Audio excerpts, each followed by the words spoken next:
Good morning student, তোমরা সবাই কেমন আছো? আমি ভালো আছি স্যার। তুমি একাই এসেছো, আর কেউ আসেনি? জি স্যার, কেউ আসেনি, আমি একাই এসেছি।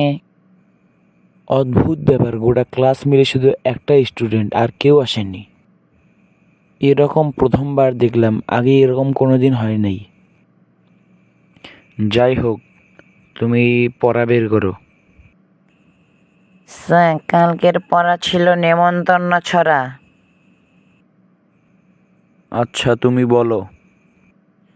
নেমন্তন্ন লিখেছেন সত্যেন্দ্রনাথ দত্ত। যাচ্ছ কোথা চাংরি পোতা, কিসের জন্য নেমন্তন্ন? বিয়ের বুঝি না বা বুঝি, কিসের তবে ভজন হবে?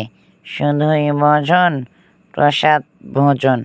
কেমন প্রসাদ, যা খেতে স্বাদ, ইচ্ছে কি আর সরপুরিয়ার। আহ কি আয়েস, রাবড়ি পায়েস। তুমি আর জানো না? না স্যার, বাকিটুকু আমি মুখস্থ করতে পারিনি। আচ্ছা, কোনো ব্যাপার না, আজকের মতো তোমার ছুটি। এমনিতেও ক্লাসে আর কোনো ছাত্র আসেনি, আর তোমাকে বেকার বেকার এখানে বসায় রাখবো না। যাও, তুমি বাসা চলে যাও, তোমার ছুটি।